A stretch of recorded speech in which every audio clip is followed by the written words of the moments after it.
My dear students, I am B Pal. इस video में active passive voice के topic को हम आगे बढ़ाएंगे, लेकिन इससे पहले 1 मिनट का एक रिवीजन करवाएंगे। आप जानते हैं कि एक्टिव वॉइस और पैसिव वॉइस बनाते समय मैंने आपसे कहा था कि आप 4 बातें याद रखेंगे। कितनी बातें? 4 बातें। उसमें पहला था कि आपको सब्जेक्ट का ज्ञान हो, आपको हेल्पिंग वर्ब का ज्ञान हो, आपको मेन वर्ब का ज्ञान हो और आपको ऑब्जेक्ट का ज्ञान हो। तो एक बार आप उसी चीज़ को मैं फिर कहता हूँ कि एक्टिव वॉइस और पैसिव वॉइस के अर्थ में कोई भी अंतर नहीं होता है, या अंग्रेजी में कहा जाए तो there is no difference between the meaning of active voice and passive voice. In active voice subject is prominent, in passive voice object is prominent. Subject में एक्टिव वॉइस में जो डूअर होता है वो प्रोमिनेंट माना गया है, या डूअर प्रमुख होता है। पैसिव वॉइस में जो लिसनर होता है, जो हमारा ऑब्जेक्ट होता है, वो प्रोमिनेंट माना जाता है। इसी श्रृंखला को हम आगे आपको बोर्ड पर बताएंगे। देखिए मैंने क्या लिखा है, सब्जेक्ट जो होता है उसे हम अंग्रेजी में दूसरी भाषा में डूअर भी कहते हैं, हिंदी में से कर्ता कहते हैं। और ये जो हमारे सब्जेक्ट होते हैं ये नाउन्स होते हैं, और नाउन के 2 फॉर्म होते हैं, सिंगुलर नंबर और प्लूरल नंबर। अब देखिए हिंदी में मैंने भी जो है इसको लिखा हुआ है एक वचन कर्ता और बहुवचन कर्ता। यहाँ पर याद रखने के लिए ये आप खूब जानते हैं, आमतौर पर हम लोग समझ लेते हैं कि एक वचन है या बहुवचन है। दूसरे पॉइंट पे देखिए हमने क्या लिखा है, हेल्पिंग वर्ब। हेल्पिंग वर्ब को हिंदी में कहते हैं सहायक क्रिया। सहायक क्रिया मतलब क्रिया की सहायता करने वाले का नाम। और क्या लिखा है, टेंस के अनुसार अलग अलग होती हैं। जो सहायक क्रियाएं होती हैं ये टेंस के अनुसार अलग अलग होती हैं। एक्टिव वॉइस की अपनी होती हैं, पैसिव वॉइस की अपनी होती हैं। तीसरा जो पॉइंट है वो है मेन वर्ब है, और मेन वर्ब को हम हिंदी में कहते हैं मुख्य क्रिया। और आप देखिए यहाँ पर मैंने मुख्य क्रिया लिखने के बाद मैंने कई सारे पॉइंट लिखे हैं। ये हमारे मुख्य क्रिया के जो 4 फॉर्म होते हैं, इंग्लिश में उन्हें अलग अलग नामों से जाना जाता है। जो फर्स्ट होता है उसका नाम है प्रेजेंट टेंस फॉर्म, जो फर्स्ट फॉर्म होता है। दूसरे का नाम है पास्ट टेंस फॉर्म, और तीसरे का नाम है पास्ट पार्टिसिपल फॉर्म, और चौथे का नाम है प्रेजेंट पार्टिसिपल फॉर्म। फिर देखिए हमने क्या लिखा है, ये क्रिया के स्वभाव अर्थात नेचर का बोध कराते हैं। अर्थात the form of verb indicates the nature of verb, या डूअर का स्वभाव कैसा है। कार्य अनिश्चित है तो इंडेफिनिट है, कार्य जारी है तो कंटिन्यूअस है, और कार्य अगर पूरा हो चुका है तो परफेक्ट है, और कार्य अगर जारी है और जारी होने का टाइम भी इंडिकेट कर दिया गया है तो वो है परफेक्ट कंटिन्यूअस। इसके बाद आप देखिए यहाँ पर एक और हमने एक्सप्लेन किया है कि जो वर्ब का फर्स्ट फॉर्म होता है उसे बेस फॉर्म भी कहते हैं, और यह सदैव प्लूरल फॉर्म में होता है। फिर क्या लिखा है, एक वचन बनाने के लिए यस या ईएस का प्रयोग करते हैं। फॉर एग्जाम्पल देखिए यहाँ पर दिया गया है, जैसे गो ये प्लूरल फॉर्म है, इसको एक वचन बनाया तो क्या हो गया, गोज, ये सिंगुलर फॉर्म है। इसके बाद जो चौथा पॉइंट है वो दिया गया है ऑब्जेक्ट।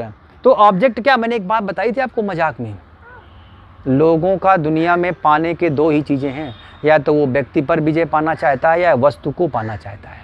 तो ये जो वस्तु और व्यक्ति हैं ये ऑब्जेक्ट होते हैं। जैसे मान लीजिए हम आपको पढ़ा रहे हैं तो हमारा लक्ष्य क्या है कि हमारे बच्चों में अधिक से अधिक जानकारी बढ़े, व्यक्तियों पर काम कर रहे हैं, और उस व्यक्ति को बढ़ाने के, उनके ज्ञान को बढ़ाने के लिए वस्तु का प्रयोग कर रहे हैं। उस वस्तु का नाम है इंग्लिश।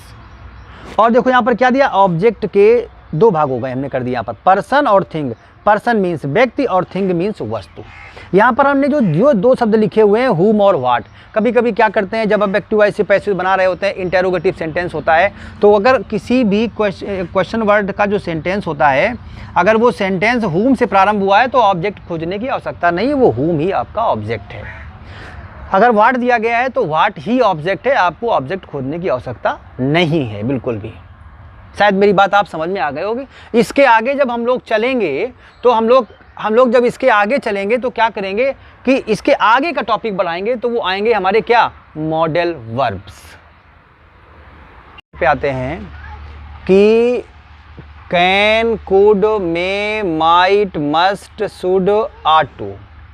इन्हें मॉडल्स कहा जाता है, या इन्हें मूड भी कहा जाता है, या मूड्स भी कह सकते हैं इन्हें। तो देखिए कैन, कुड, मे, माइट और मस्ट, शुड, आट टू। तो देखिए कैन, कुड का अर्थ है सकना, टेंस के अनुसार। अब आप कहेंगे सर इसको आपने टेंस के अनुसार क्यों कहा? अगर हम प्रेजेंट में कैन का प्रयोग करते हैं और पास्ट में कुड का प्रयोग करते हैं, तो जब प्रेजेंट में आप प्रयोग करते हैं तो वहाँ क्या होता है? सकता है, सकती है, सकते हैं। जब ये पास्ट में आता है तब क्या होता है? सका या सकी या सके, या हो सकता है सकता था, सकती थी, सकते थे आदि शब्द आते हैं। यहाँ पर दिया गया है कि मे और माइट का अर्थ भी है सकना, लेकिन इन दोनों में डिफरेंस है। क्यों? क्योंकि कैन और कुड का प्रयोग करते हैं जहाँ पर शक्ति और सामर्थ्य का बोध होता है।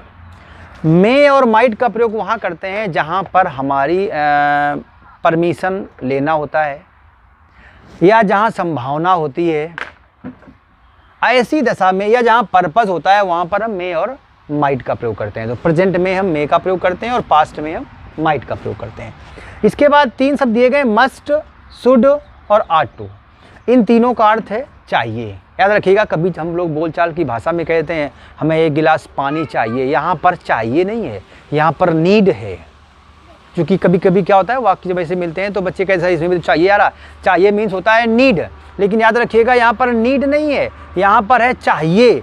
तो यहाँ पर क्या है? हमें अपना काम करना चाहिए, उन्हें माता पिता की सेवा करनी चाहिए। तो जहाँ पर चाहिए होता है वहाँ पर हम सहायक क्रिया के रूप में मस्ट, शुड और आट टू का प्रयोग करते हैं। फिर आप देखें इसमें, अगर आप एक चीज़ और भी देखेंगे कि ऐसे वाक्यों की पैसिव वॉइस बनाते समय can, could, may, might, must या शुड या आर टू के साथ में बी लगा कर वर्ब का कौन सा फॉर्म लाएंगे? थर्ड फॉर्म लाएंगे। बाकी जो आपके शेष नियम होंगे, जैसे हमने आपसे क्या कहा था, सब्जेक्ट का ऑब्जेक्ट बन जाएगा, ठीक। और हेल्पिंग वर्ब ये हैं can, could, may, might, must, should, ought to. तो क्या करेंगे? मे के साथ, कैन के साथ कैन भी कर देंगे, कुड के साथ कुड भी कर देंगे, मे के साथ मे भी कर देंगे, माइट के साथ माइट भी कर देंगे, मस्ट के साथ मस्ट भी कर देंगे, शुड के साथ शुड भी कर देंगे, और आर टू के साथ आर टू भी कर देंगे। और जो भी उसमें वर्ब दी गई है उसको आप थर्ड फॉर्म में कन्वर्ट कर देंगे। तो एक ही प्लेस आप चेंज करेंगे, सब्जेक्ट को ऑब्जेक्ट बना लेंगे और ऑब्जेक्ट को आप सब्जेक्ट बना देंगे। बाकी हेल्पिंग वर्ब आपके पास होगी, उसमें बी लगा देंगे। जो उसमें मेन वर्ब रखी हुई है उसका आप थर्ड फॉर्म लगा देंगे। अब देखिए, आपको हम ये समझाएंगे एग्जाम्पल के माध्यम से। तो अब हम लोग आते हैं कहाँ? एग्जाम्पल पे। हाँ, तो देखिए एग्जाम्पल देखते हैं आप कि अभी हमने आपसे क्या कहा था कि कैन है, कुड है, मे है, माइट है, मस्ट है, शुड है, आर टू है। देखिए यहाँ पर हमने 3 एग्जाम्पल आपके सामने बोर्ड पे लिखे हैं। We should not waste our time, हमें अपना समय नष्ट नहीं करना चाहिए। देखिए जब यहाँ चाहिए आता है तो चाहिए के साथ कार्य भी आ रहा है, नष्ट नहीं करना चाहिए। हमने यहाँ क्या लिखा? Our time should not be wasted by us. यहाँ पर देखिए मैंने इसको ब्रैकेट में क्यों रखा है? क्योंकि ये आवर अगर आप हटा भी देते हैं तो भी सेंटेंस एक ही भाव व्यक्त करता है, और वो भाव क्या है कि time should not be wasted, समय जो है हमारे द्वारा बर्बाद नहीं किया जाना चाहिए। और जो हम शब्द है ये सबको लेके चलता है। फिर लिखा हुआ है कि दे कैन हेल्प मोहन, वे मोहन की सहायता कर सकते हैं। जब इसकी पैसिव वॉइस बनाएंगे तो क्या बनेगा? मोहन आ गया इस जगह, Mohan can be helped, Mohan की सहायता की जा सकती है बाई देम, उनके द्वारा। तो देखिए दे का ऑब्जेक्ट क्या है? देम। मोहन का सब्जेक्ट क्या बनाया है? मोहन बना दिया। यहाँ पर कैन था, यहाँ कैन भी आ गया। यहाँ क्या आया? माई फादर में बीट अस, मेरे पिताजी हमें पीट सकते हैं। अब शरारत करोगे तो पीट हो जाओगे, और क्या एक ही विकल्प बचता है, ऑप्शन बना रहता है। क्योंकि ऐसे व्यक्ति होते हैं माता पिता कि ये कभी भी तीर चला सकते हैं, कोई कोर्ट कचहरी कुछ नहीं कर पाती है। इनसे बहुत बच के रहना, ये मेरी सलाह भी है। हम तो रहे ही, आपको भी रहना है। यहाँ क्या लिखा हुआ है? We may be beaten by my father, हमें अपने पिता के द्वारा पीटा जा सकता है। देखो may be, beat beaten, my father by my father. यहाँ देखिए they by them, Mohan, can का कैन बी, हेल्प का हेल्प्ड। यहाँ देखिए वी का by us, our time, should not be, और वेस्ट का वेस्टेड। तो इस प्रकार मॉडल जितने भी आपके मिलते हैं ऐसे वाक्यों की पैसिव वॉइस आपको ऐसी बनानी है। और याद रखिएगा ये बीट जब आप पढ़ेंगे तो आप नोटबुक लेकर के अपनी एक्सरसाइज आप हल करेंगे, और कोई भी आपको प्रॉब्लम आती है तो आप कमेंट बॉक्स में तुरंत डालेंगे, निसंकोच डालिएगा और मैं आपकी ज़रूर सहायता करूँगा। और मैं ज़रूर कहूँगा आपसे प्लीज़ इस चैनल को आप सब्सक्राइब कर लीजिए, लाइक कर लीजिए और शेयर करिए अपने पढ़ने वाले साथियों के साथ। और आप कमेंट बिल्कुल ना भूलें, आपके जो कमेंट होती हैं, आपकी छोटी छोटी टिप्पणियाँ होती हैं जो हमें मजबूत बनाती हैं, हमें ही नहीं आपकी बौद्धिक शक्ति को भी बढ़ाती हैं। Thank you.